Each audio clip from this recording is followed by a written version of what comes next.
the Bowels of Netflix, where your fearless co-hosts Isaac and Larry force each other to watch the worst pieces of shit on Netflix. We will go over every bad edit, all the broken dialogue, all the wooden acting, and laugh along the way, because this is the Bowels of Netflix!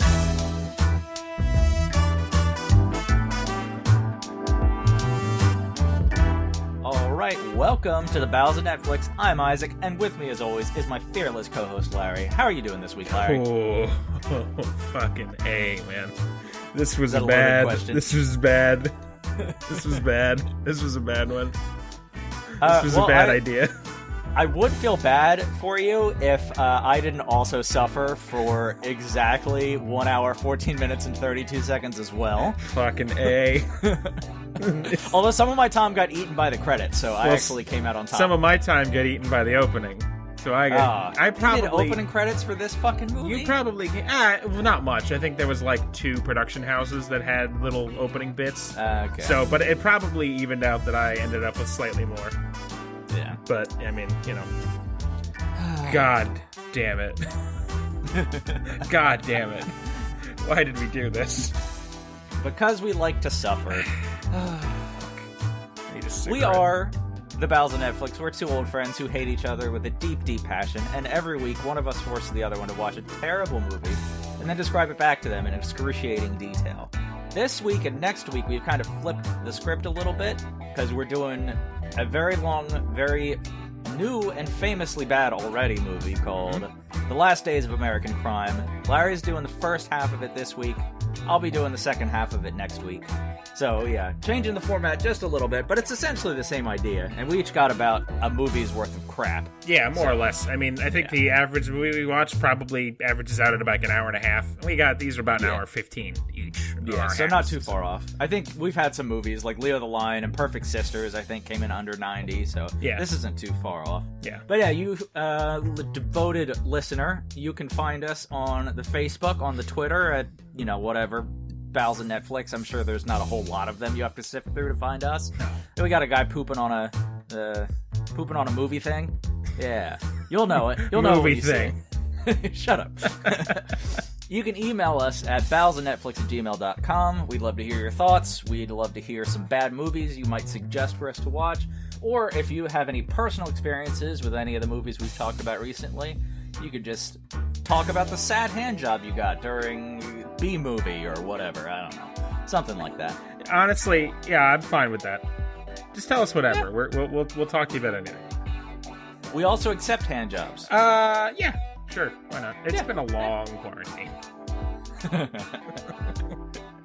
It'll be through a glory hole. We'll Lysol our penises. It'll be good. Safety first. I didn't agree to Lysoling my penis. It's like how they do it in they're setting up high schools like that now. So it's gonna be safe. Lysoling penises? Yeah. When did you apply for that job? When do you get the callback to apply as a young boy penis Lysoler? I've just been hiding in lockers. So nothing's really changed from high school then, huh? They're not young boys. They're almost men. Yeah, it's really funny how you could just use those words and really just make up anything. Oh, God. All right, Larry. Let's hear about this first half, because I have a curiosity brewing. Yeah, there's some weird things that happen in the second half of this movie. So yeah, if this is your first time listening, we're doing things a little bit differently, like he said. So normally we do different movies, and these are self-contained. This is going to be like a part 1 and a part 2 starring different hosts. So so I have questions for Isaac, and he's going to have questions for me. So that said, feel free to jump in at any time and ask me anything you've got. I need to know about this burn victim. Also, you're going to find out very quickly. Also, I don't think we mentioned for this episode, but we have both agreed that I will never watch the second half, and he will never watch the first half. I mean, I guess it doesn't matter as much now, but we're not going to, I didn't watch the second half and left it for Isaac. No, I stopped at an hour 14:32. Oh, yeah. And technically Netflix on the Xbox wouldn't let me start at 32, it only goes by 10 seconds. So we had 2 seconds overlap. But I didn't see anything before 1 hour, 14 minutes, and 30 seconds. Right. And I plan never to watch the second half. I think it's more fun that way if I only know it through. And I did mention this to you before we started recording, but I thought I would have more burning questions because I'm, kind of a control freak and a perfectionist, and even though I'm terribly imperfect, and I thought I'd want to know. I really don't. I'm fine. It's fine. It doesn't fucking matter. I don't care how this movie ends. So I will definitely have questions for you, but I'm sure they'll get answered in the course of you reviewing it. I think the biggest question I'm going to have besides Burn Victim is if we're going to know which characters we're talking about, just based on descriptions. In realizing that knowing that usually I don't bother learning any characters' names, I actually have learned and used all their names so that we can kind of tie this together. I didn't. I only know the main character's name. Because it's Brick, and that's stupid. Okay, yeah, I've got a lot of puns based on that. Well, we will be able to sync them up, just so that we can sync them up so that people know who the hell we're talking about. I'll know who you... The movie does not have that many characters, so I think it'll be pretty obvious who we mean. So, So, The Last Days of American Crime came out this year. I think it came out in, early June? This month? Yeah, well, yeah, it won't be this month by the time this airs. Right, we're June 5th, recording this at the end of June 2020. This came out at the beginning of June 2020. That is incredibly significant, as we'll find out later on. Yeah. We'll talk about it, but if I don't know, depending on when you're listening to this, if you're aware of American history at this point, it's a bad time. It's a bad time Tensions to are be high. in America. Just a little bit. It's fucking... Oh, man. So we'll get to it. Anyway, this is based on a graphic novel, which I didn't know until the second watching of this, which I think is kind of interesting. I might actually... I don't know. I kind of think that the premise of this movie has legs. The graphic novel might not be terrible, is what I mean. Yeah, I think that has, mixed reviews from what I saw. The graphic novel, at least. But it's not, astoundingly terrible like the film is. Yeah. But I concur with you that the story could have had potential. It just didn't work in this movie the way it was done. No, not even remotely. I think, the basic premise is there if you got rid of the plot and all the characters and just transplanted the same idea of, the last crime ever in America. I think that you could do something with that. Just not this. So, just not this. Oh my god. It's directed and produced by a bunch of people you've never heard of and will probably never hopefully work again. So that's the end of that. None of the stars. One of them's a Transformer.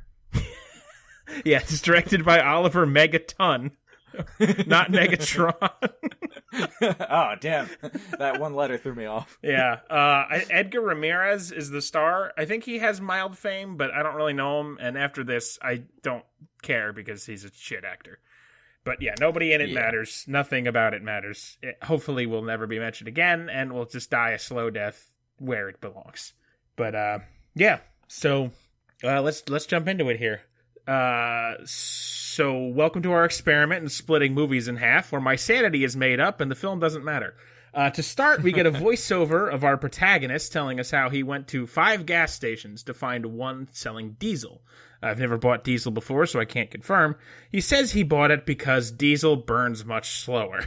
Now, Isaac, the one question you had asked me when you watched your half prior to this was, does yours have a burn victim? I'm happy to report you're going to find out immediately. Awesome. So we open on a scene that I can comfortably call torture porn. We see a man in a bathtub, white balding guy, bleeding profusely from various scattered wounds, as he is having what I must assume to be diesel poured all over his body. Our protagonist, a man named Graham Brick, and he is built like a brick shithouse. I have many more brick puns, expect to hear them all. He yanks a rag out of the torturee's mouth. The victim starts screaming threats at Brick, so Brick smashes his head into the tub, violently. They have typical mobster banter back and forth. The victim taunts Brick, saying the money is gone. He warns Brick that the Dumas family is never going to stop hunting him. Brick threatens the victim with a lighter, and the Vic immediately relents, revealing that, quote, Johnny D gave Brick up for, quote, one more taste, whatever the fuck that means. Brick lights a cigar and puts it in Bathtub Man's mouth. He then walks into the room next door, which the camera zooms back through via a hole in the wall of the bathroom. We see that the room next door is a fucking horror show of corpses, so I must assume that Brick has violently killed everyone inside of it, including a woman lying in bed in her underwear who has a bullet hole in her temple, which, pretty much indicates point-blank shot. So I guess our hero, Brick just sits down in the bed and watches the cartoons that are on TV because, that's what cool badass guys do. Or is he a lunatic? I don't know. You decide, America. So then we see him walk away down the street, and the hotel room, or whatever this is, explodes in a gigantic explosion fireball. So there's your burn victim. I guess that guy fucking lives. Yeah. I guess the guy was, smoking a cigar, and, that was the catalyst to blow up the bathtub. Which, by the way, I don't know that a bathtub full of diesel is going to explode in a gigantic fireball, but I don't know. Maybe there was gas, but I don't care. It seems... Was it full of diesel? He had, one of those red 5-gallon canisters that he was, pouring all over the guy. Okay, so but I it assume wasn't like a bathtub full. The bathtub had, 5 gallons of diesel in it. Probably not going to explode in a gigantic fireball, but... I would say no. I don't care. I just don't care. Also, by the way, I forgot to mention this. So I am currently having one of the worst allergy days I've had all year so far. So I am utterly miserable. And I have also rewatched, I did this review this morning, and that just put me in a very sour mood because this movie is deeply upsetting for many reasons. And it's also one of the worst movies I've ever seen. Are you allergic to quality cinema? I must be. Clearly, that's what it is. And also, despite having this room, the recording room I do have shut for the last 3 hours with the air conditioning on, it is swelteringly hot in here, and it has been 12 minutes. So, expect me to not be my chipper self. Also, I forgot to close the door. So, why don't you vamp for a minute while I go close the door and make loud, angry noises.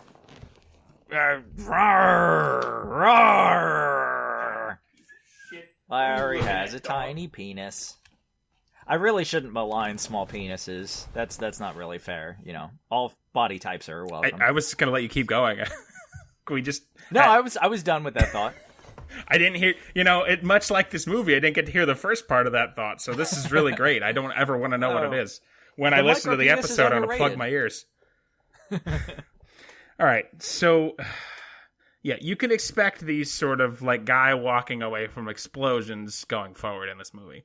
So the whole tone of this thing, it's supposed to be very gritty, and it has a really faux grittiness to it. The whole Brick is a big silent doofus, and everybody else in this movie, it's if I didn't.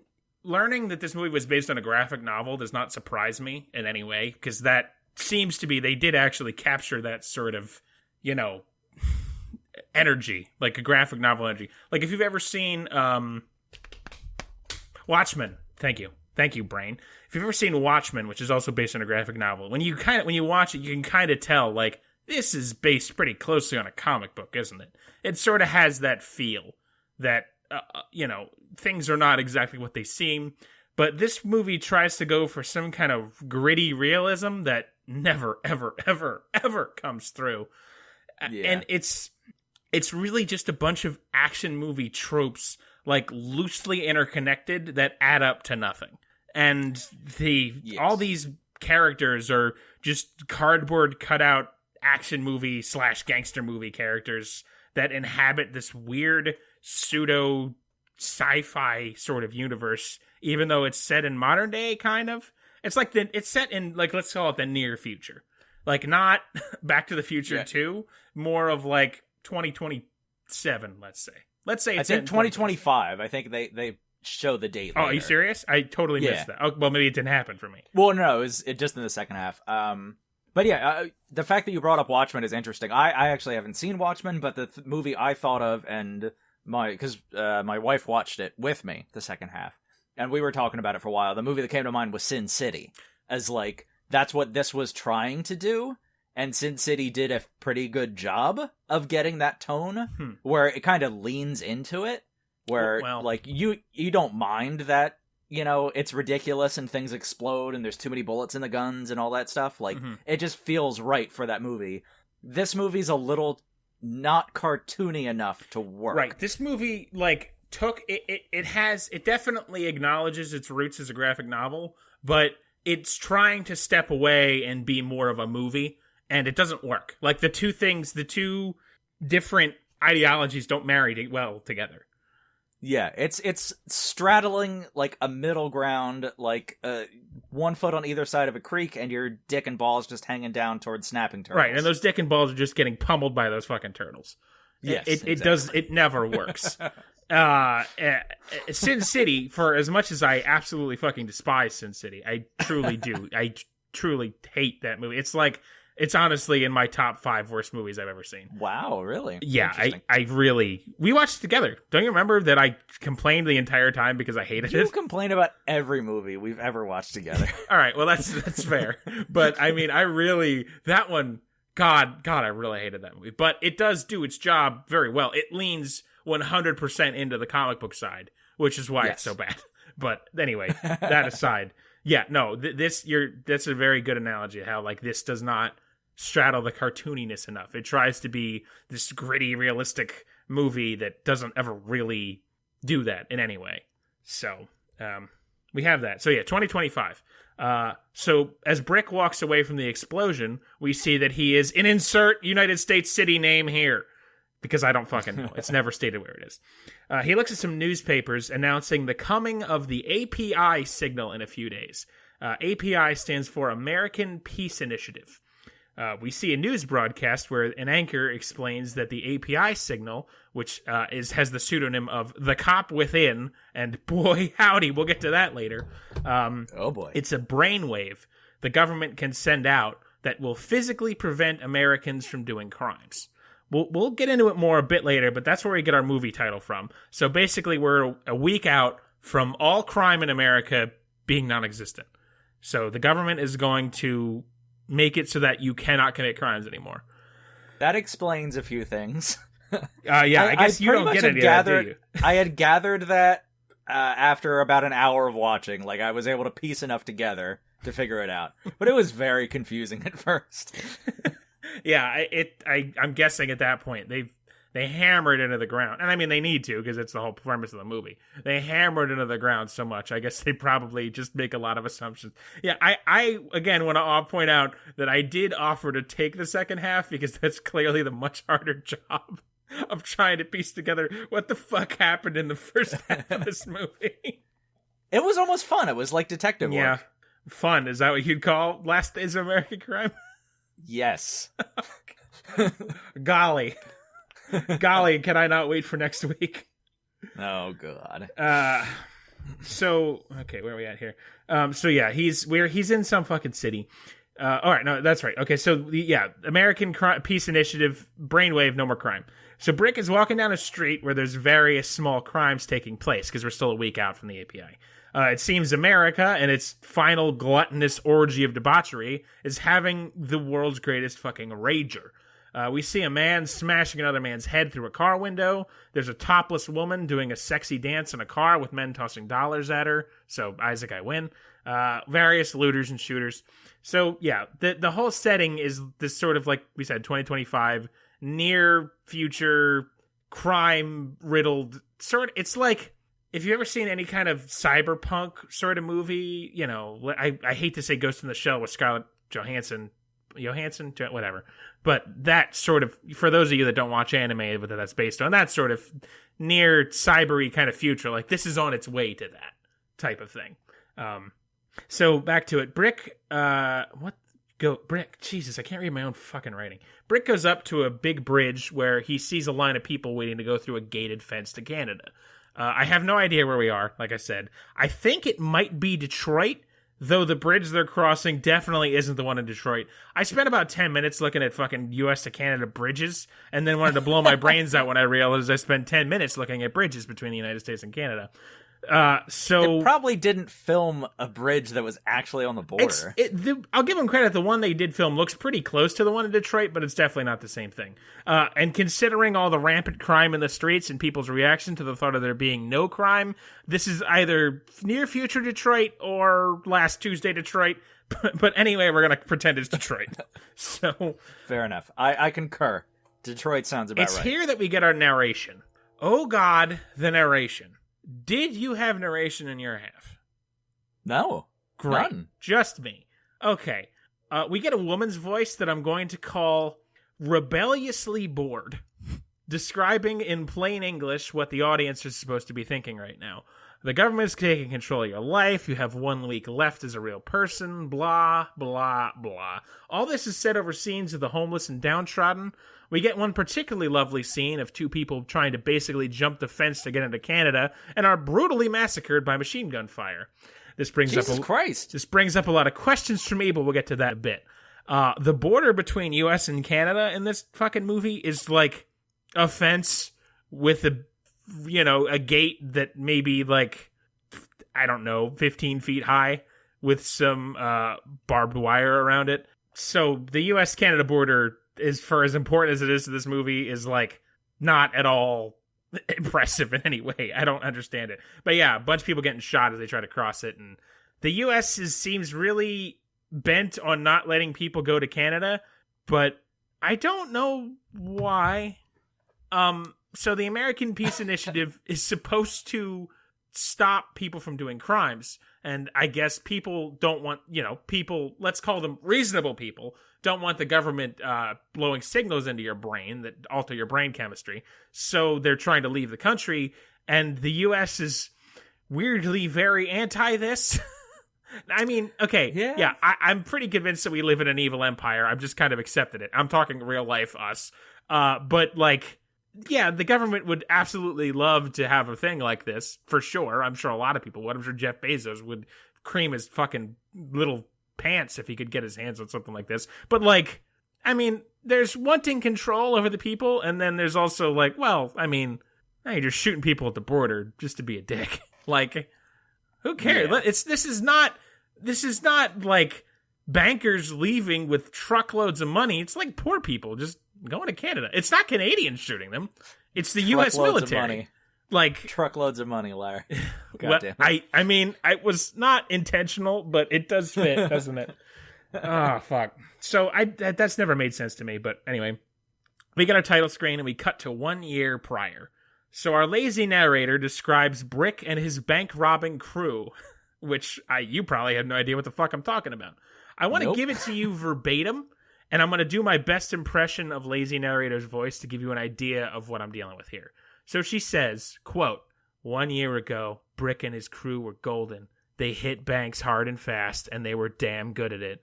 Brick was their fearless leader, but they didn't run this city. That honor belongs to the Dumois crime family. As long as the Dumois got their cut, they left him alone.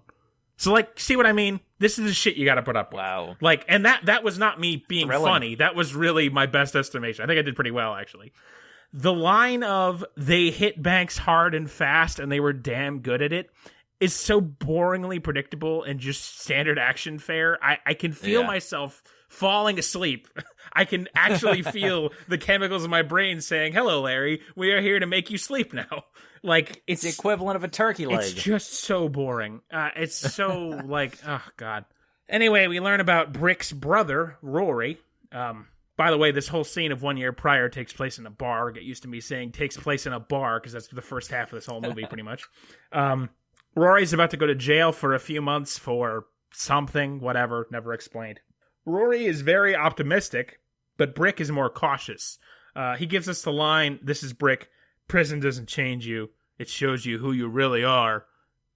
Because it's just, this is what I'm saying, it's just all it is. It's like if you put every action movie up on a wall and then just threw a can of paint at it, and then whatever was touched by paint, you took a scene from that and just crammed it into this fucking movie. It's nothing new. There's nothing new in it in any way. It's so predictable and boring. So yeah, everyone celebrates Rory going to jail. Brick gives him his brotherly advice, blah, blah, blah. So let's talk about Brick a little bit and you can help me, Isaac, because you are also aware of who Brick is. So Brick is maybe a 6'3" hulking idiot, brute, silent dumbass. Yes, I agree with all of that. He has, of all the main characters in this movie that I saw, he has the least amount of lines. And, like, he's not, like, he doesn't have, like, it's not, like, a trait about him. It's just, he does all his acting by looks, which I'm going to describe as vaguely confused.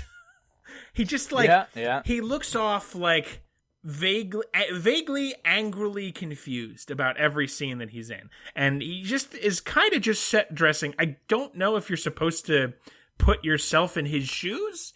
I don't know, but he is supposed to be super cool is the impression that we get, and I'll describe the people who wrote this movie in a little bit when we get to Shelby. But yeah, Brick is just, he's a brick shithouse. It's so fitting. One of my favorite songs / albums of all time is a song from the 70s by Jethro Tull. It's called "Thick as a Brick," and I really tried to work that somehow into this. I spent like an hour trying to make the lyrics work to fit our dear boy Brick, but it just doesn't happen. But Brick is thick as himself. He is built like a himself shithouse. It's just nothing. He's just a big, dumb, supposedly air quotes cool guy.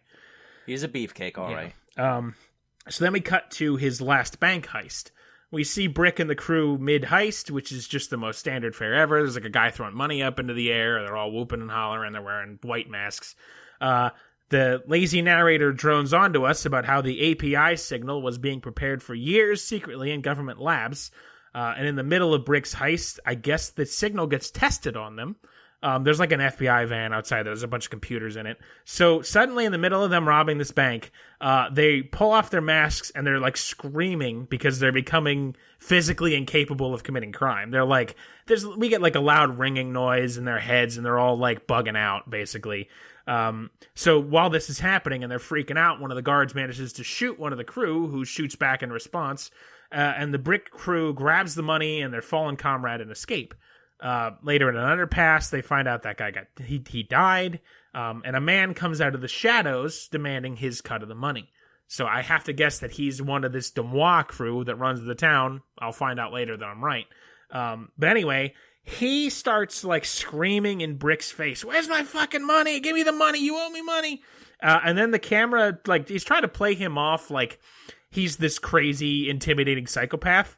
Even though he just looks like any other fucking grifter who's in this goddamn movie. They all look the same. They're all white. We'll get to that too. So yeah, they're like, he's like there screaming in Brick's face and we just cut to a bar. What? How?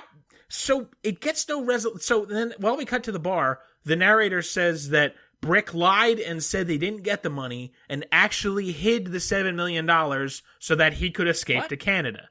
So, couple things. First of all, fucking Thick as a Brick here somehow figures out that the reason they suffered this weird body horror 15 seconds in this bank is because, oh shit, the government must be trying to stop crime. I better go to Canada.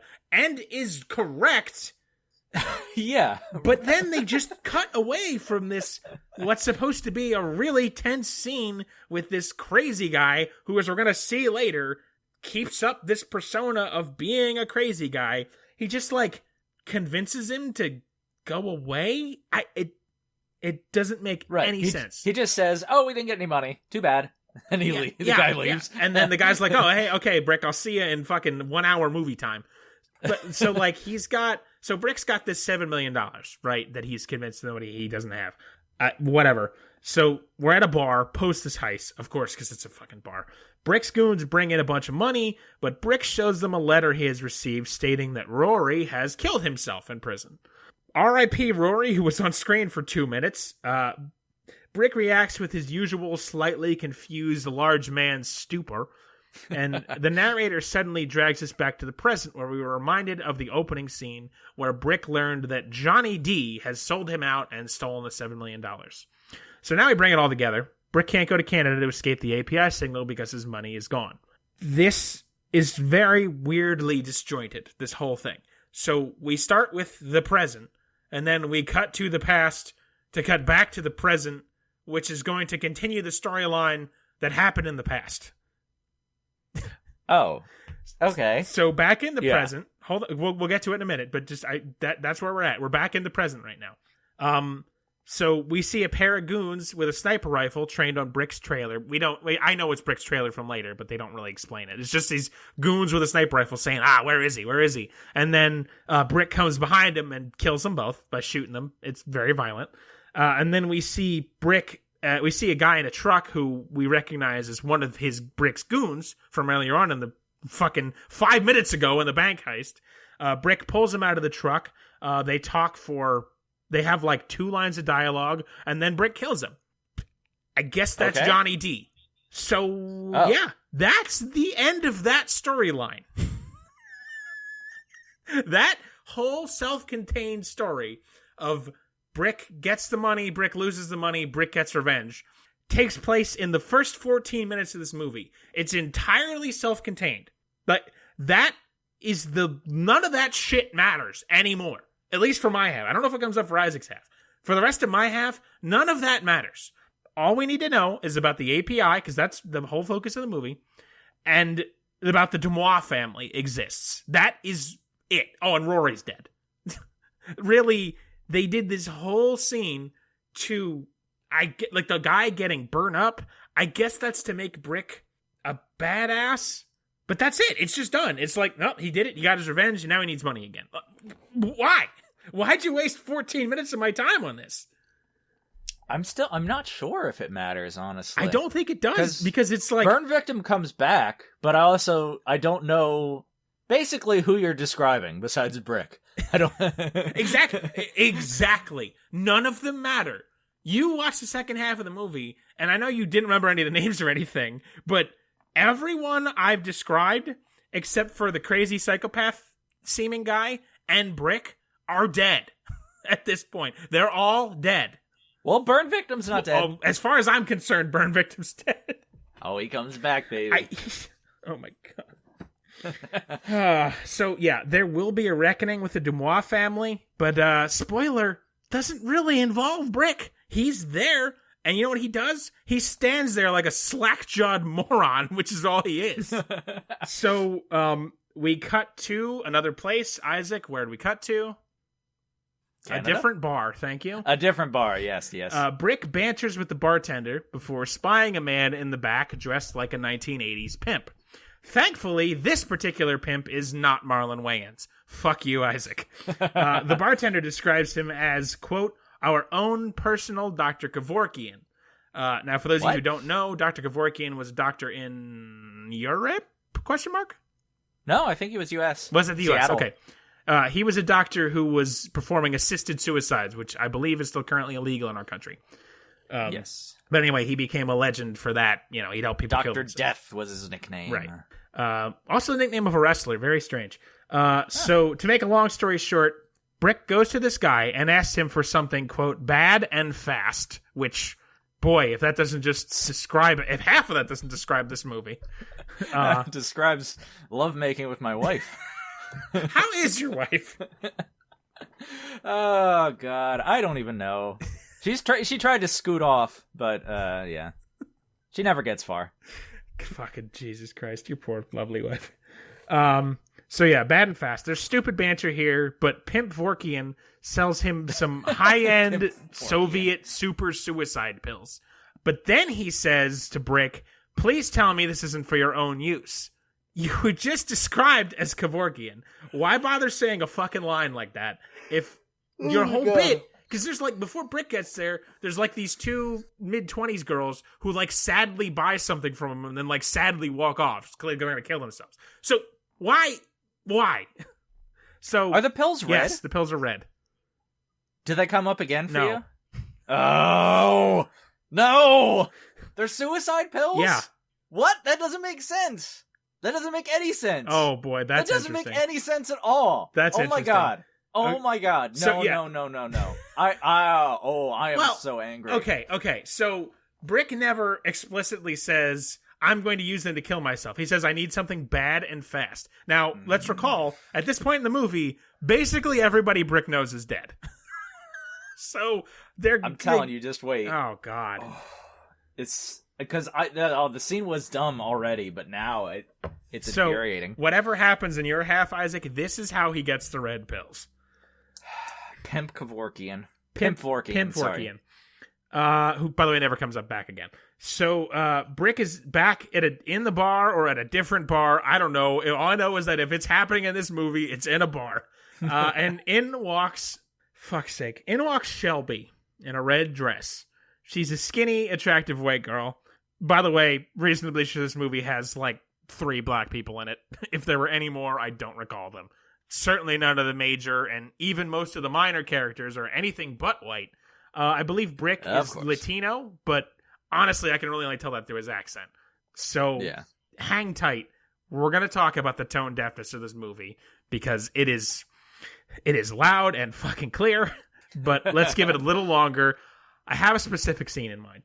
So fucking Shelby walks in. By the way, she is the narrator. I could describe her, but let's let Shelby describe herself. Quote by the narrator. There are some women who change the way the air is in a room. There are some women in the world worth killing for, and just a few worth dying for. Ew. Oh, that's the hackiest shit ever. There's a lot to say about Shelby. We'll get to it. So we see Brick is looking at her and she's looking at him. She wanders over to him while he's looking at the suicide pills, which is the last time they're seen in my half. She takes one of the ice cubes out of his drink and seductively licks it, ordering 2 drinks while Brick stares at her like a monkey staring at a fucking math problem. Seriously, I expect the equations to fall out of his head like that Zach Galifianakis meme. Look it up if you don't know what I'm talking about. She has a bruise on her neck, which Brick comments on. She says, "I deserve them." We'll get to it. She pulls open his shirt a little and points out some bullet wounds, I think, on his chest. I couldn't really see, but whatever. She mentions that she has a to-do list. Step 1 is to get married. Brick says he tried, but then he accidentally cheated on his wife. I said accidentally. He didn't say he cheated on his wife. She says we all hurt the ones who try and love us. He makes one other line about her heart being cold. So she puts his hand on her titty and says, let's go check off a to-do on my list. And then they fuck in the bathroom. I left nothing out of that scene. By the way, the sex music during the scene is terrible. It's horrendous. So what's the to-do list? Fuck in the bathroom? At the conclusion of the fuck, he asks her what they just checked off her list. Isaac, would you like to guess? Was my next line. Fuck in the bathroom? Well, her next thing is to fuck a loser. Okay. That makes a couple things make sense. Shelby is the main love interest of this movie. Let's talk about Shelby. Oh, boy. Shelby is what a 14-year-old boy thinks that an adult woman is. Yeah, I think that's pretty fair. This whole movie is basically written by a 14-year-old. Shelby is just a collection of, and she's super sexy, and she's hot, and she wants him because he's sexy and cold, and she doesn't care because she's so sexy, and she's super cool, and she's a genius, and he thinks she's cool, but he's all tortured, and he doesn't know how to trust anymore because everyone's betrayed him, and he had to kill all his friends, and she's sexy and cool, and thinks he's cool. This is what it is. This was the... Yeah. That's recording from the fucking production meeting.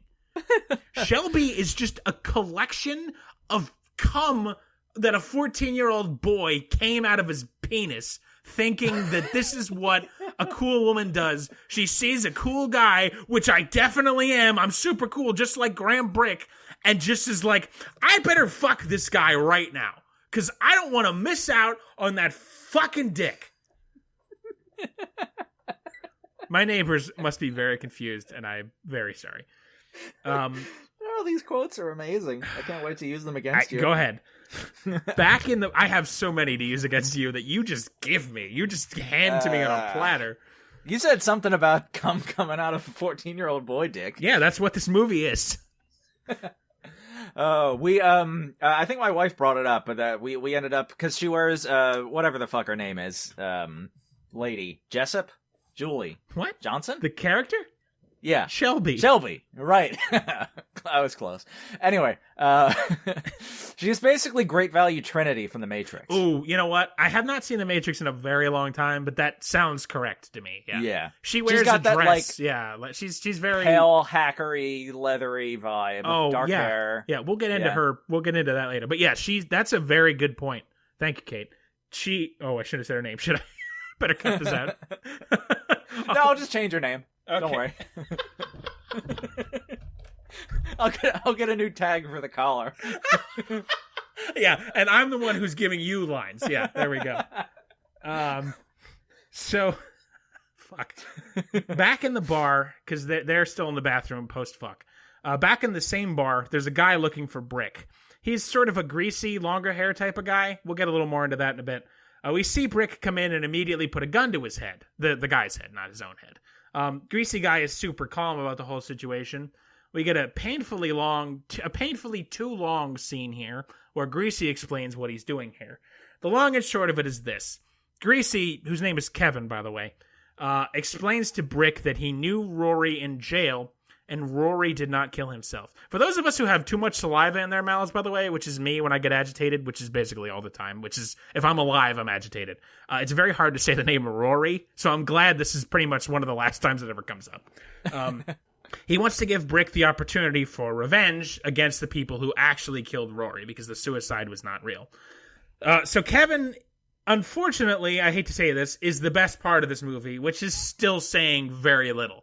Again, just like last time, I don't know if I'm just grown cold in our time away from Bowles, but just like last time, this is a movie where I did not even crack a smile once.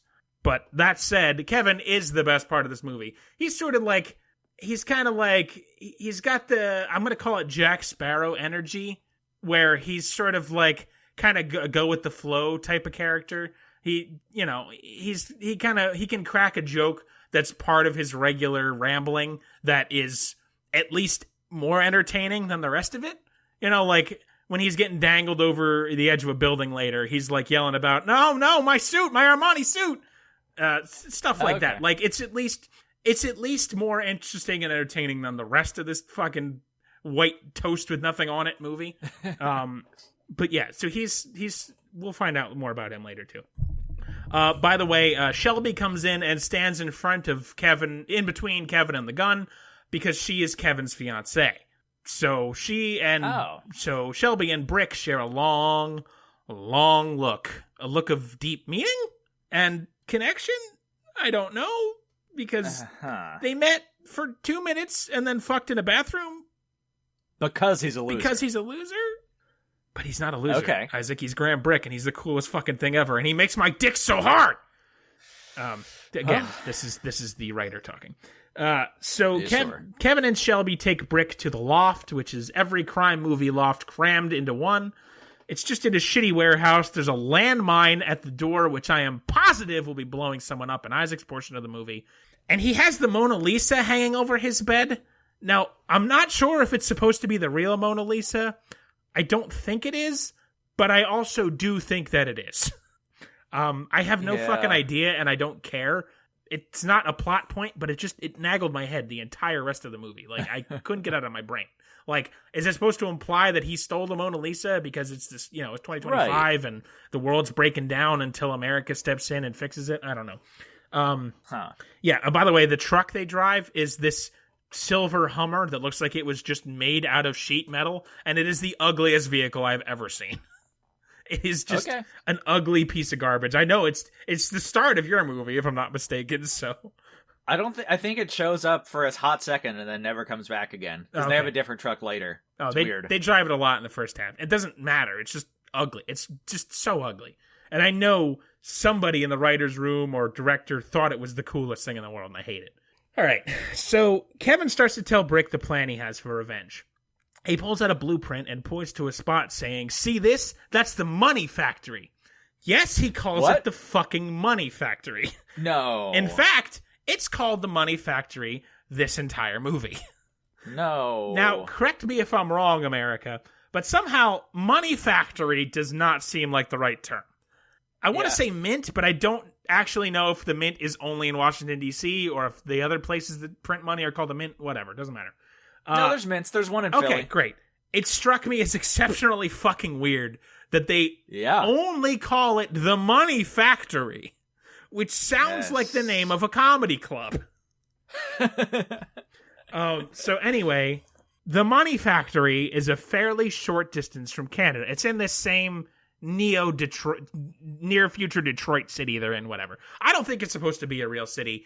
Again, based on a graphic novel, that's pretty standard fare. You don't actually identify the place. Where is Gotham City? Doesn't matter. It's not real. Yeah. Placeholder city. Right. It's Chicago, New York, Philly, all at the same time. It's a city near the border of Canada, and there's a money factory there. So, there's only one API tower that is going to cover that region.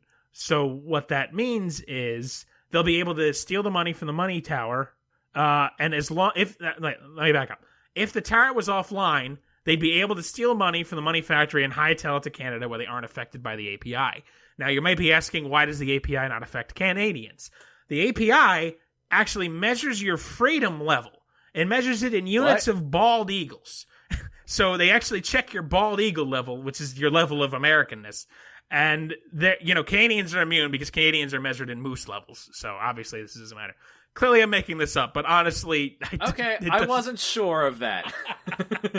No, it never explains why it doesn't affect Canadians, but looking at this map, it's going to affect at least, a couple Canadians that live wherever the hell the other side of this bridge is. Right, yeah. Just magically stops at the border like there's a force field. And it's it's the American protection. This is only America. So, and Canada itself exists in this movie only as the promised land. We don't see a Canadian. What do they have? A fucking king? Some kind of a prime minister, jackass. Some kind of executor. I don't know. Whatever they call their fucking backwards ass ruling, not American hierarchy up there. You're fine, Canada. There's no representative of Canada saying yes, we welcome everyone trying to flee the tyranny of America. It's just Canada's just there hey man, bring your American. They don't say anything, but it's the promised land. We don't see any presence of Canada anywhere in this movie. You'll see a little bit later. Okay, never mind. Again, I keep forgetting. Sometimes I forget, and I think of my half as self-contained, even though it's not. So thank you for bringing me back to reality. So Kevin explains that once the API goes into effect, all police will turn in their guns. Crime is going to be managed by only one systems administrator for each tower who's going to keep the signal going. And ideally, once the tower is in place and the signal's going, it's not like people are going to storm it because that would be a crime and you're physically incapable of doing that. So, okay. That's the idea here. Again, it makes sense in its stupidity, sure. Well, I think, assuming that this is a real technology, it does make sense. I mean, what if the power goes out? Everyone's the planet's going to implode. But, again, that's the part of this. I think there's something there, story-wise, because that's an interesting idea. It doesn't work when fucking thick as a brick is your goddamn protagonist. And Great Value Trinity is your deuteragonist. Did you say ragonist? I said deuteragonist, but I think I pronounced it wrong, so I tried to say it very quickly. Which is the secondary protagonist, but I'm positive I pronounced it wrong. Because even though There's actually a word for that? What's that? I didn't know there was a word for that. Yeah. That's interesting. I think there's also tritagonist, too, but again, I'm probably pronouncing it wrong. I have a large vocabulary because I read a lot, but I don't say the words that I've read a lot, so I don't know how to pronounce them very well. So anyway, so crime is going to be managed by this one dude in a tower who basically, because there's going to be no crime. Ideally, you can't commit any crime, so you don't need a police anymore. You just need the one guy in the tower.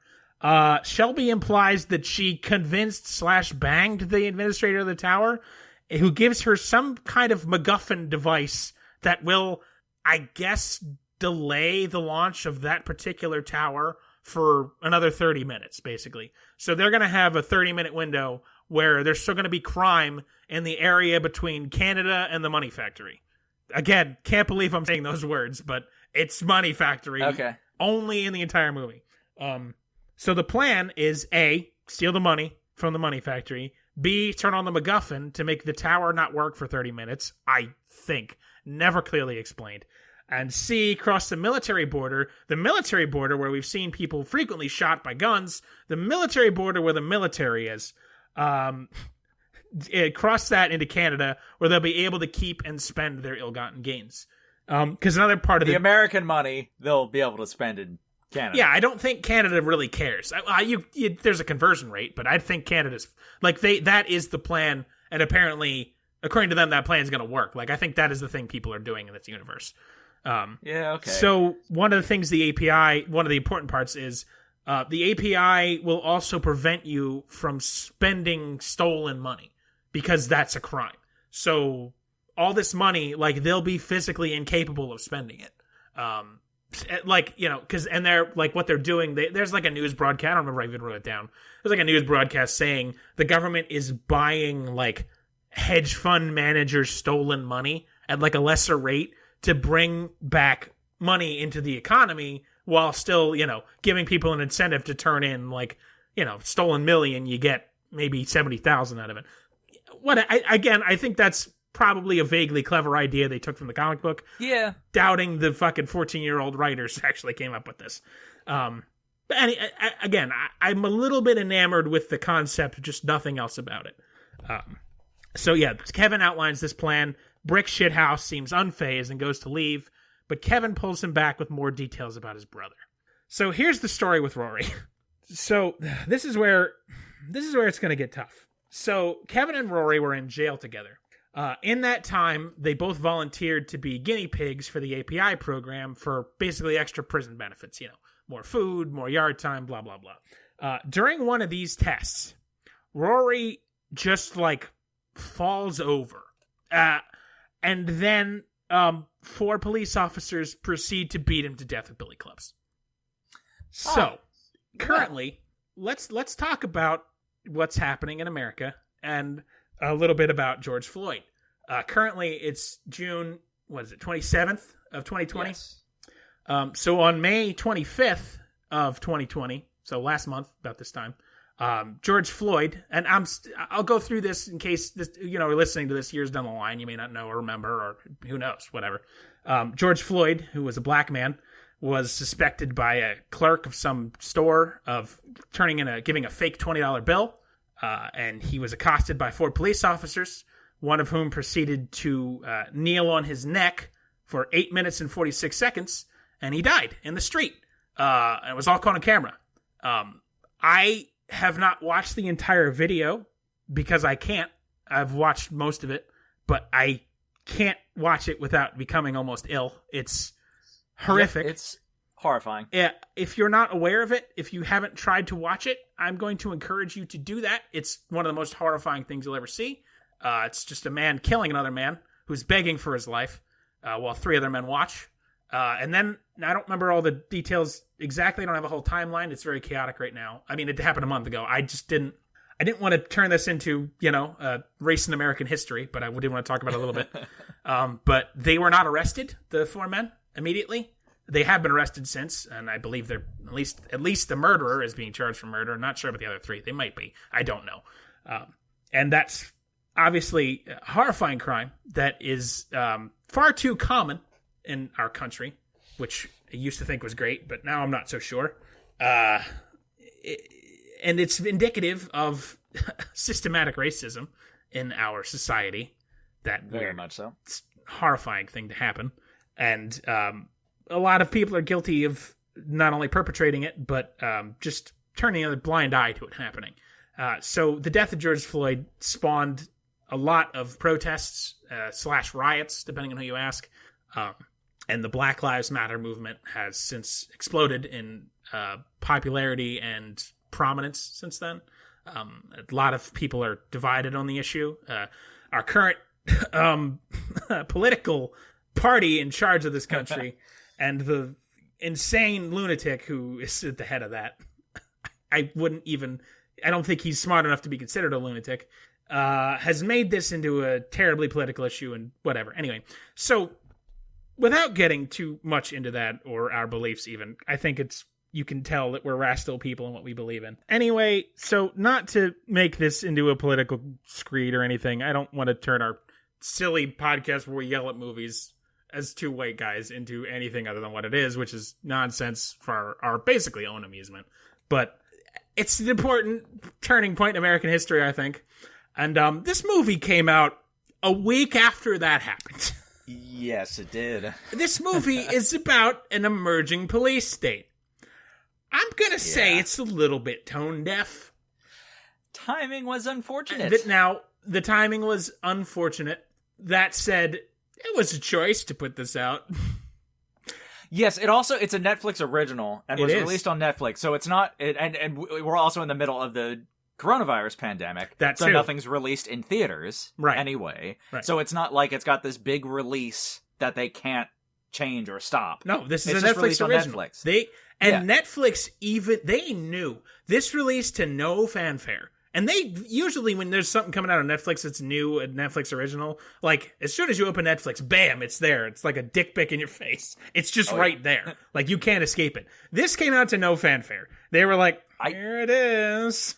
I don't know why they wouldn't just push it back to August, September, whatever. I don't know. Like, I mean, it still would be very tone deaf. Right. But just to not have it be in the midst of the riots in the streets over police brutality. Yeah, literally. Literally, police just fucking committing literal war crimes in the streets, if you read the Geneva Convention.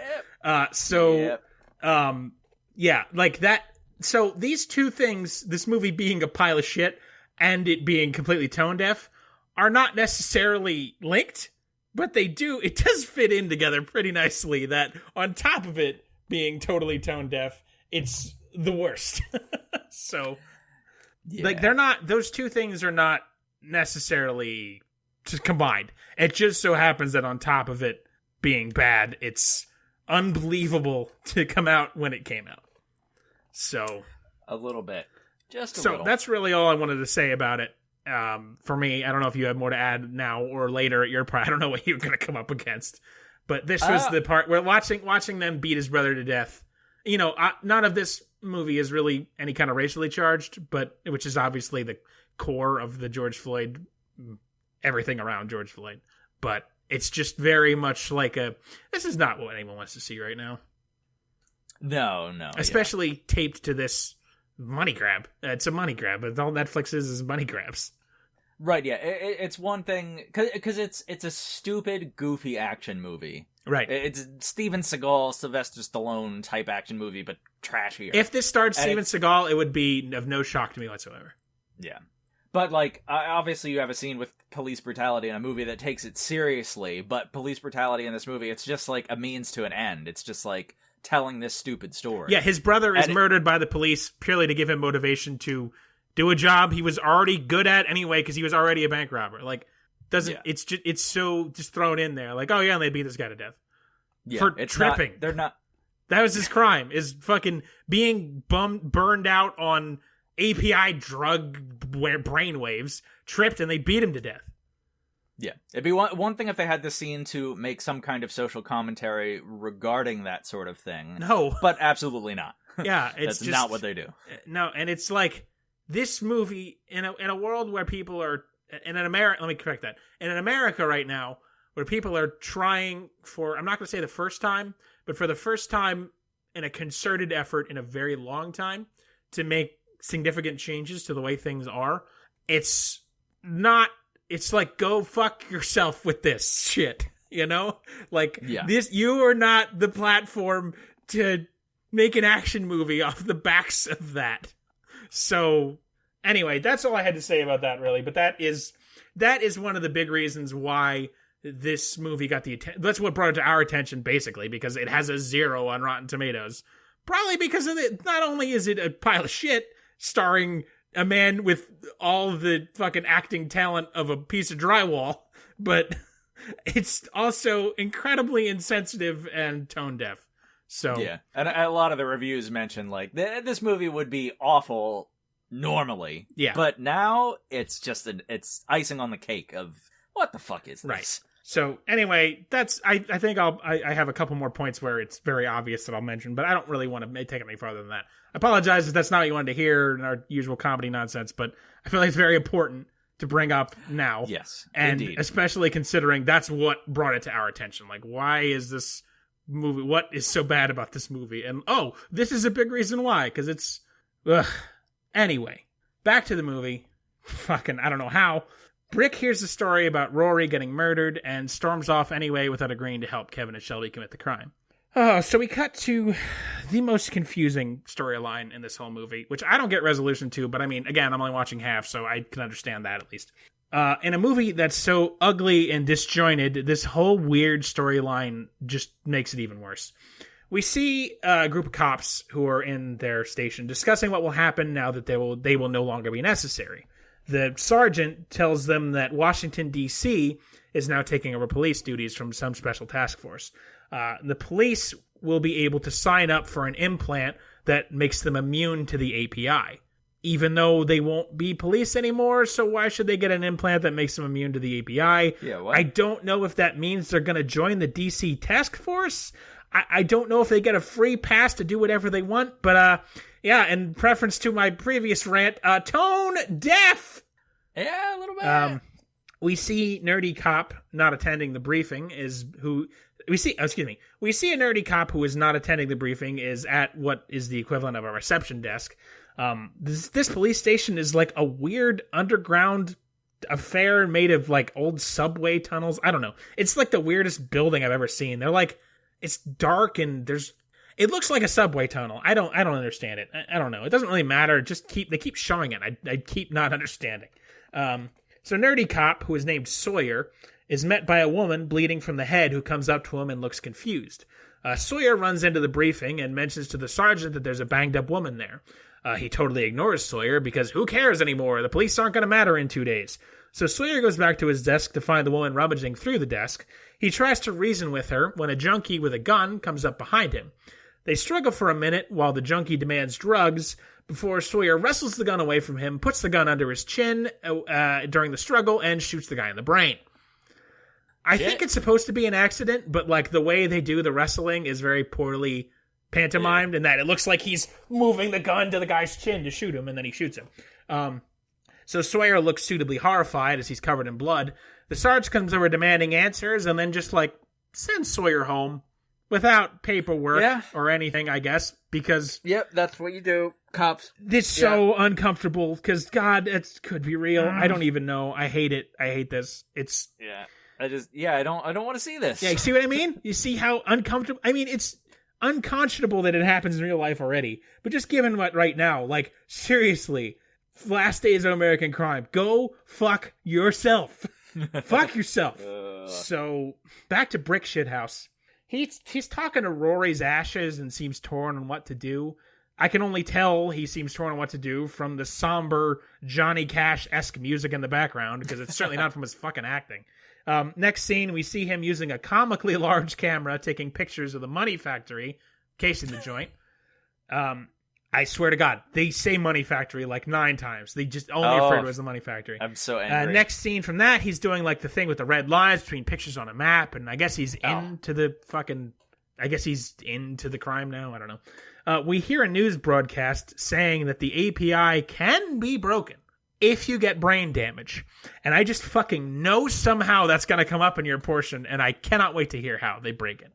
So don't tell me. Anyway... we got scenes. These scenes are just snapping by at breakneck speed here. We see the conspirators meet up again. Shelby flirts with Brick some more before Kevin shows up. Excuse me. In that time, Brick threatens to kill her if she fucks with him for seemingly no reason that I can understand. I'm going to throw up. God. Anyway, Kevin gets there and they talk about the job. It comes out that Shelby, not Kevin, came up with the idea, and Kevin basically just co-opted it from her. The three go look at the factory while Brick lays out the plan. Blah, blah, blah. They're going to steal even more money than Kevin originally thought. Brick has figured out there's old money and new money. They're going to take even more. Doesn't matter. Also, Brick basically just says that he's in charge now, and then Kevin protests for like a second, and then that's it. He's fine with it, so waste of my time. Oh, okay. Yeah, waste of my time again. But Brick's so cool. Brick says... Jesus Christ. He needs 3 things. He needs a driver. He needs $5 million of counterfeit money. And I quote, 3 EFP cone warheads like the ones they use against tanks. Isaac, What does Kevin say to this request? Let's go meet in a bar? No problem. Of course. He's got all the Brick stuff. says there's only 2 places to get these warheads. Warheads! Like what goes in a missile! There's 2 places to get them. If that's what they use later, they are definitely not warheads. They call them EFP warheads like they use against tanks. There are only 2 places to get the warheads. One is the U.S. Army, and the other is the Dumois crime family. What? Yes! So Brick has figured out that the reason Kevin said this was no problem is that he is the son of Mr. Dumois, the head of the Dumois crime family. Oh, come on. To refresh your memory, this is the family that Brick was paying a portion of his cuts to for protection, basically. Supposedly they have a hit out from him. This is the family that crazy psychopath from the underpass works for. So, Brick hangs Kevin over the edge of the parking garage they're in. They argue for a minute. Kevin ultimately gains Brick's trust by telling him that he doesn't care about his father or even the money. He cares about having the legacy of committing the last crime in America. Understandable. Sure, whatever. He hates his family. Okay. He's the black sheep, basically. So there's that. And for my portion of the movie, this is the storyline going forward. So we cut back to Officer Sawyer, who comes back into the police station. He wants to go out in the streets on the beat. They let him through. The cops think he's an asshole for being such a goody two-shoes cop. We then see him driving through lines of protest. Not like through people. He's just driving and he's like, there's protesters around. Right. Again, movie. I have seen police officers commit some horrific acts on real live people in the last week. This is not what I want to see right now, okay? Go fuck yourself. So, yeah, people are pretty pissed off about the government literally controlling their brains. And I mean, yeah, sure, I would be too. So Sawyer gets a lot of people throwing shit at his car and screaming at him. It's just the fucking best. And, oh, by the way, the scene just ends and nothing comes of it. So, all right. Okay. Cut to a swanky club with our 3 thieves. Kevin has taken them there to celebrate the successful plan. Here we get the fact that, by the way, Shelby is the world's greatest hacker. Oh, right, of course. This never comes up before. She's just a femme fatale before this. She hacked the FBI and other shit, and I don't care. So, not a joke. We get that we suddenly get out of nowhere that Kevin is abusive to her. Now, before, I mean, he's sort of just a weird kind of guy. He's a weird criminally guy from any fucking action crime movie. Right. But he seems to be. Let me take a step back. I'm not trying to say anything about abuse of spouse, anything, a relationship abuse, but it's not presented in a way.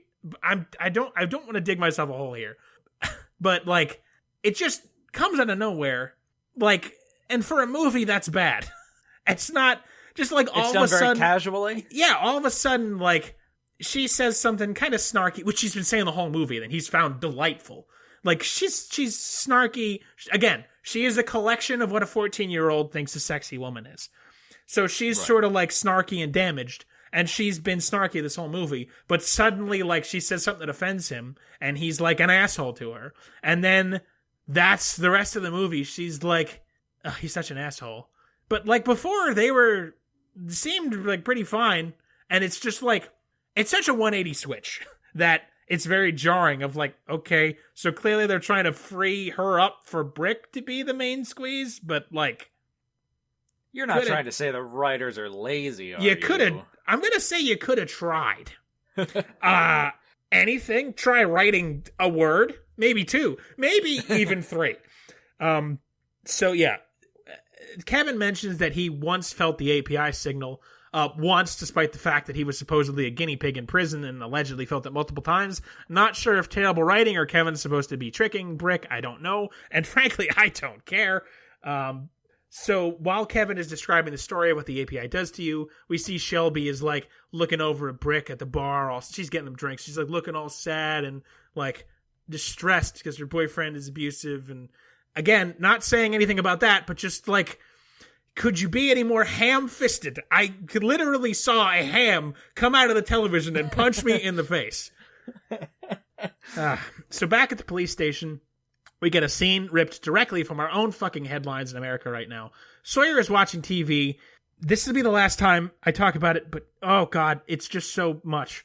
The interviewer asks a governor or whatever, quote, this is a direct quote, "You're saying these new federal law enforcers won't be affected by the API." The governor says back, quote, "No, I'm saying the police have always had a special relationship with the law. It's always been legal for them to use deadly force if he or she believes it's necessary." I mean, just, wow. What do I even say to that? Oh boy. As long as they think it's necessary.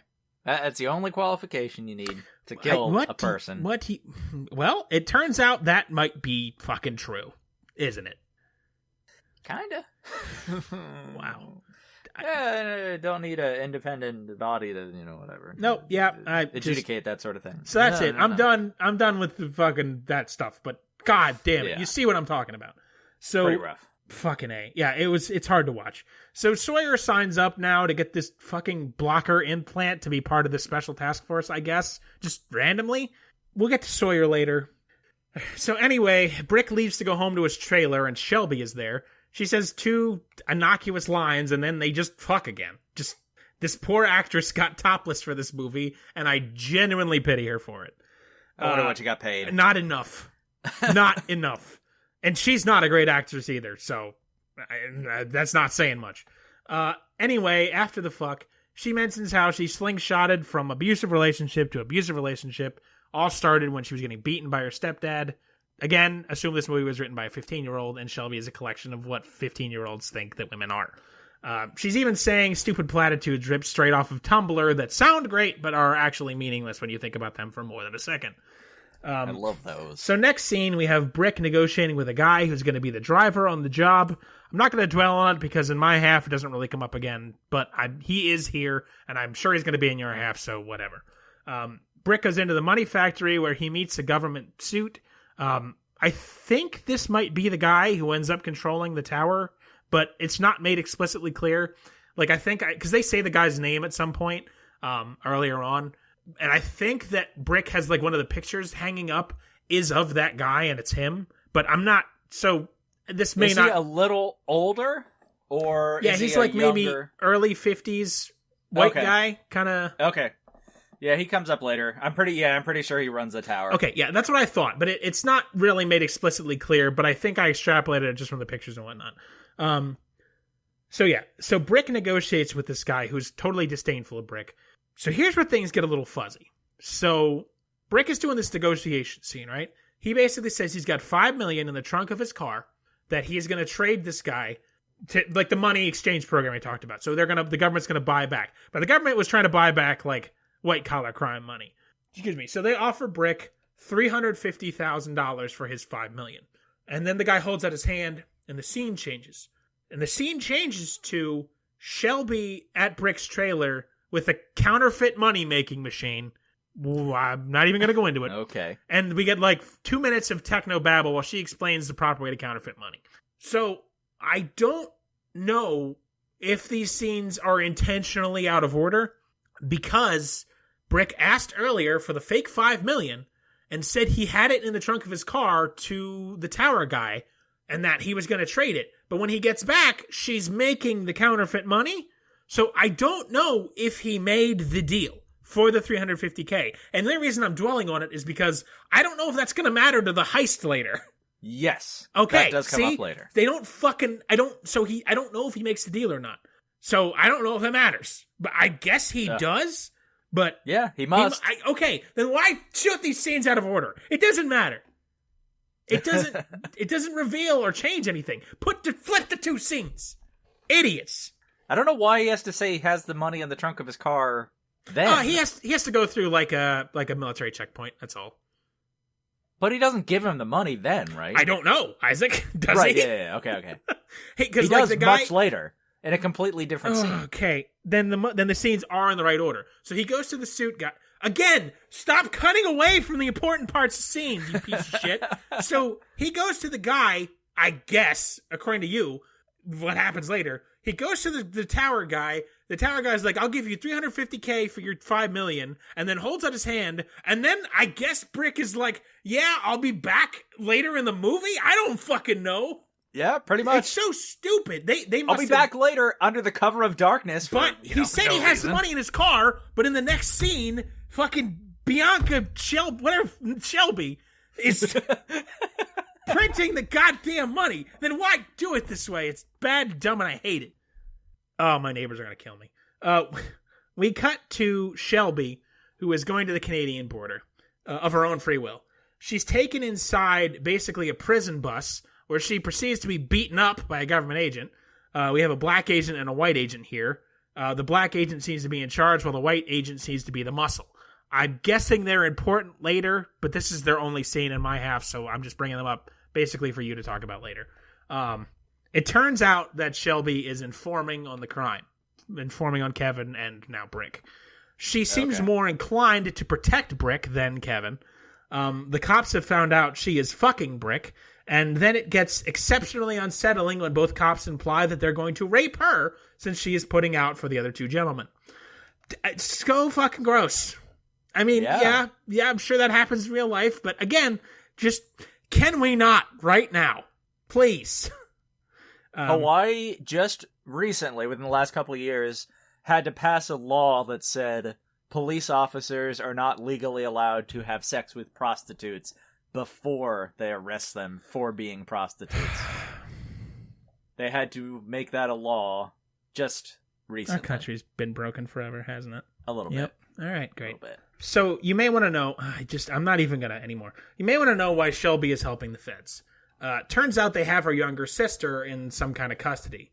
The deal is that both Shelby and little sis get to go to Canada for Shelby's cooperation.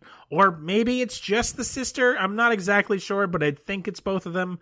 Probably the government is just lying to her. They're going to kill them both, but, whatever. I'm sure I'll find out at the end. We see in the distance that Brick is his fucking real name, excuse me. Brick is watching through a sniper scope, so he knows that Shelby is a double-crosser. Okay. Back in Kevin's loft, Kevin is being a weirdo while Shelby's looking through a bunch of hacker screens at something. I don't know. It's never stated. And while she's doing that, Brick is smashing up the counterfeit money machine because God forbid we don't close that fucking loophole. We see Officer Sawyer is going back to his apartment. It's in a shitty part of town, in a dingy little dump in the middle of, I'm going to call Crime City. Looking around his apartment, we can see that on the fridge he has pictures of some kids and a wife who are clearly no longer in the picture. Some hanging news articles indicate that Sawyer was involved in some kind of shooting incident. It's not expressly clear what it is, and this is the last we get of him. So he has to be important in your part of the movie in some way. Is he red hair with a beard, kind of younger? Yes, white guy. Well, they're all white guys, but yeah, he's probably the most important cop in your movie, if that makes any sense. In your half. Not really. Well, I mean, there's probably no other cops. None of the cops you think are going to be important are very important. They have scenes. So, yeah, here. Let me talk about the whole thing with Sawyer so far. So what we've seen of him is that when the other cops don't give a shit anymore, he is trying to, help the woman who comes in covered in fucking blood, who eventually turns out to be trying to rob him, but still, he tries to help her. He, wants to be a good cop, and we see him, it indicates that he's, trying to do the right thing, basically, is the impression we get of him. So... And what happened to his family? They're just not in the picture? I don't know why? I don't know. There's, Okay. He opens a fridge door, and we see there's, drawings on his fridge of, me and Dad, and there's, a picture of two kids and a wife, but they're not around. He's living in, a dump. And we cut to, some articles we cut to articles on the wall of there was some kind of incident involving him, but it's not expressly clear what it is. And I even paused to try and see if I could read more of the article, and you really can't. You can't tell. So he was involved in. I mean, he was in the beginning of the movie. He fucking shoots that guy in the brain accidentally. Air quotes. I think it's supposed to be accidentally. Right. Yeah. So I have to guess that this is the guy, when the heist goes tits up, because of course it's going to, that this is the guy who's going to, I don't want you to tell me anything, I'll hear it in your review. This is going to be the guy who, he has them at gunpoint, and then he's going to be maybe America can turn around and we can be better than this, and he lets him go into Canada. Because he's, sort of played up as the good guy of the establishment, the only good guy left, the last Boy Scout. So You're expecting this movie to make sense. That is what I predict is going to happen if this movie was written with at least any thought? You poor thing. I'm guessing by the look in your face that I'm very wrong. Yes, you are. But that's the last we get of Sawyer. So whatever his storyline is, I don't know. I don't get the resolution. So we get another pointless setup scene here where the gang, including the driver, all hang out together in the loft while they plan how to get the warheads. Well, they plan how to get the warheads. Warheads go in missiles, but they plan how to get the warheads. They need warheads. Are they talking about candy? No, I'm talking about warheads that, like explosions they use against tanks. Yeah, an explosion of sour, sweet awesomeness in your mouth. No, an explosion of death that kills people in tanks. Oh, that's different. Yes, okay. Yes. So Kevin and Brick have to sneak into the Dumois compound. I might be saying that name wrong, but I don't care. They have to sneak into the Dumois compound and steal the warheads out from under Kevin's dad's nose. On the way to the Dumois house, Kevin tells Brick about Dumois. He's pretty much just your box standard gangster. He's like, there's not much to say. The Dumois family is kind of like a super exaggerated version of the Soprano family. If you're familiar with the Sopranos in any way, sort of like a crime family that is extravagantly wealthy and has now gone legit. So like they're bastards, but they're accepted bastards, you know? Okay, so that's their hope, that they're like unbelievably, they have fucking warheads for Christ's sake. They're unbelievably wealthy. And Kevin is like the prodigal son, basically, the black sheep. Right. So they get to the crime house. We see the guy from before, who I learned is named Lonnie. He is the guy from the underpass, the crazy guy who's like, "Where's my fucking money? I'm crazy. I'll kill you." So he was in that scene, and now we're seeing him again. He gets into their truck. He just pulls a gun on Brick and puts it to Brick's head. And he's like, "Kevin, get out. I have unfinished business." Again, I go back to the scene we saw earlier where he is in Brick's face, screaming like a psychopath, demanding his money. And then it just cut to where he's like, Brick lied. Brick died and went back to his home planet. Right. Brick lied about not having the money. But so apparently he did a good enough job to convince Lonnie, who is this guy's name, that he fucking didn't have the money. But now in this scene, Lonnie is like, "Oh, hey, I was going to kill that guy. Let me get around to doing that." Well, okay. Idiots. So Kevin is like, no, you can't kill him. He's my friend. We're best pals forever. And since he's technically part of the family, Lonnie lets him go. There's the Kevin and Brick are stripped of their weapons, and they go inside of the party. Lonnie is a weird psychopath who's not important to my part of the movie, but I imagine he comes up again. We'll see that in a minute. So inside the party, all the Ritz elite are high-end, fancy partying. Kevin lays out the whole thing with his family that I basically did. He gives us this boring speech that is in every fucking movie about how they're the real bad guys and so on. And little guys like them are the heroes of the criminal underworld. And, they steal from the rich and these guys steal from the poor and blah, blah, fucking blah. He's right, of course. I mean, that is how the world works. I mean, Jeff Bezos should be hanged for war crimes. But it's just so trite and cliche. And it's like, just, the horse is dead. Stop hitting us over the head with your fucking third grade morality, please. They run into Kevin's sister, and Kevin has a weird interaction with her where he picks her up by the hips and basically puts her chest in his face while they're spinning around. I mean, I don't think it's supposed to be anything other than just they have a weird relationship, but I don't know. Considering slightly untoward. Considering what's about to happen, it's oddly intimate. I don't know. It's not worth dwelling on, but I saw it and had a bizarre, a reaction of the fuck is he doing that for? I don't know. He's about to kill her, as we're going to see. So Kevin and Brick go in to see Papa Dumois. So, the back and forth here is so painful. So we get father and son going back and forth while Brick just stands there with a big, idiot, placid look on his dumb, stupid face. Because that's all he is just a big lunk. We got the usual fare here. Papa Dumois has gone legit, and as such, he's the ultimate criminal because he owns the bank now. And Kevin is the weirdo black sheep who hates his dad and rails against everything the family does. As Kevin is going to ask for a favor, we learn that the reason... Man, just fucking wow. The reason that these two are currently so recently aggravated with one another is because that Kevin has, in fact, fucked his stepmother. Oh. Because of this, Papa Dumois has killed the stepmother and has also had Kevin shot twice in the chest. Jesus Christ. Which Kevin has survived in the past. So the two start screaming at one another. And then the sister starts screaming. And we get this awkward Sopranos level fight that is like straight out of an episode of season 4 of The Sopranos. It's just good Christ. Just 3 rich, angry mobster family people yelling at each other at the top of their lungs. So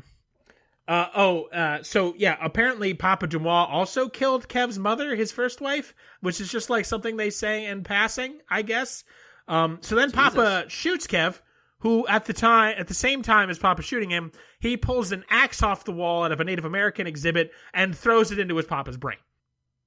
Okay. And like the scene is he gets shot and then he throws the axe and then we cut to just like the dad standing there looking shocked, like still holding the gun straight out, and like a trickle of blood comes down his head and the camera pans up to see the axe in his skull, and it's comedically bad. It's clearly rubber. And then he just he's rigidly frozen there and then just slumps over dead. High quality. So Papa's dead. Kevin's shot. Kevin clicks like one of those car remote clickers, if you know what I mean. And the pistols they took from him downstairs explode because he rigged them to explode. He then opens up a secret passage in the wall and locks the office door. The secret passage has both the warheads, they're just in a briefcase, and a shitload of guns. He proceeds to have a gun battle with some goons. They're firing at each other through the door. He murders the goons. Meanwhile, he tells Brick to open up the wall. Brick opens up the wall by blowing it up with a bazooka.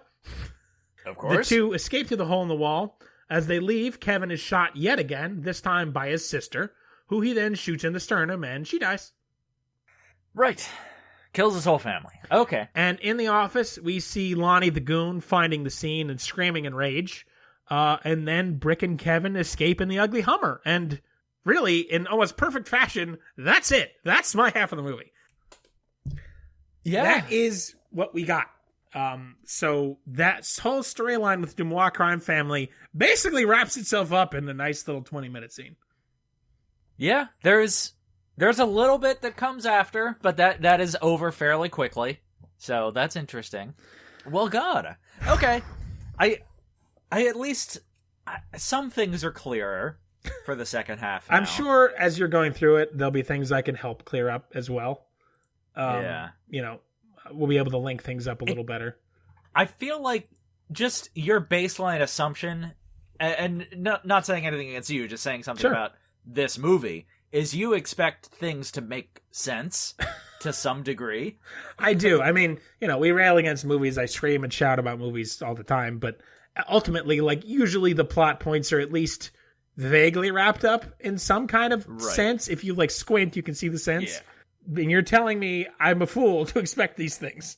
Yeah, like you feel like Snyder, Schlegel, Sawyer. Sawyer, yeah. Snoobagoo. No wonder you fucking said spaghetti de coco. I was close. Anyway, but like you imagine he's gonna have a moment of a hero moment. Yeah, that's what they're building up to be. Or some kind of relevance that makes sense. No. Why'd I get 4 scenes about him? He doesn't make sense. He comes up. It just doesn't make sense. Okay. Oh boy, I'm now after hearing you kind of titillate me a little bit, I am interested to hear the second half of this now. I do want to know what's going on. It scratched an itch to hear the first half. Okay. There's enough things that like clicked into place that I feel like you ever buy like 10 minutes with a cheap crack whore and then you can't finish and then you go home and you finish cranking it out yourself. And it's like, it's not nearly the same, but yeah, that's my Wednesday, like my fucking average Wednesday. Right, yeah. So it's that post-crack whore masturbation where you're finally getting the nut out. Fuck's sake. I'm happy to be your post-coital masturbation session. I'm glad to hear that. Oh my god. So, yeah. Well, I just want to... I feel the need to, I guess, apologize that this one got a little more real than these normally do. But I think that's important to I want to keep the show relatively light and fluffy, and it's a movie. We fucking watch bad Netflix movies, for Christ's sakes. I fucking put license plates on things for a goddamn living. I mean, and you knocked melons for, I want to say 40 years? I don't know. Like, we're not... 40 years of knocking melons. You have a philosophy degree. You're an incredibly intelligent man. I'm reasonably intelligent. So, like, I mean, I don't want to pretend that I'm the end-all, be-all of anything, but I feel like this is important to talk about with what's going on in the world, you know? Yes, occasionally terrible movie makers will thrust themselves upon you in such a way that it must be addressed. Yeah. Even when it's not hilarious, and it's very sad, and it's very uncomfortable. But sometimes, you just have to, So, my impressions of the first half of this movie were, like I said, I mean, I'm interested to hear what Isaac has to say about it, but I don't care about the second half, because it just doesn't matter. It did not. It's the thing, like the key thing that got set up, I thought, was this revelation with fucking Officer Sawyer at the end of it that was going to tie into being some kind of statement about the good part of the establishment. I don't fucking know. And they're setting up this awkward, nothing romance between Brick and Shelby, who are both utterly meaningless characters in every way. Brick is just supposed to be cool, and Shelby's supposed to be broken sexy. Like, that is their character. Like, that... I just don't... She means nothing. She adds nothing. Like, he's obviously, air quotes, falling in love with her, but, like, there's nothing there between either of them. They just fuck a couple times. I don't... It doesn't make any sense. The through lines from beginning to end for this movie are so rough, honestly. I'm excited to hear what you have to say about it, and like what I don't even know. It's like this, all this setup for this heist that what I can't wrap my head around from what I've seen of this movie and thinking about, heist movies, action movies, crime movies. There should be 25 minutes of movie left. There is the exact same length of what I just described left to go. It sounds like we should have 20 minutes of heist and 5 minutes of wrap up next. Like, that's it. Yeah. The heist goes on for a very long time, and then there's some post-heist stuff. I mean, I guess, I don't know. It's weird. We'll just have to get into it on the next one. Yep. I can't I don't know how I'm going to describe it. I'm looking forward to hearing you try. Good. All right. Fucking A. I gotta wrap this up. I am... Oh, right. Well, make sure to stay tuned for next week. We will have the rousing conclusion, part 2 of the last days of American crime. Yeah, let us know. Email us. Let us know if you. We'll do this again next time too. But if you hear this, let us know if you like this little experiment. If you like the week to week of one movie. I think we both enjoyed it for what it was so far. Obviously, we got to hear your episode yet, but I think we definitely want to do it again at some point in the future. But if you have any thoughts about it, email in. Let us know. Yeah, do this every once in a while. But yeah, we would love to hear your thoughts. So send us email balesandnetflix@gmail.com. Hit us up on Facebook or Twitter. If you've been beaten unjustly by the police lately, please try to get justice however you can. Yeah, good Christ. And yeah, stay tuned for next week. We will be back. We look forward to seeing you. And I think that's it. Have a good night. We love you, everybody. You know what? I'm not going to smell you later this time. I'm going to go in bed and cry. Smell them. All right, I'll smell you later.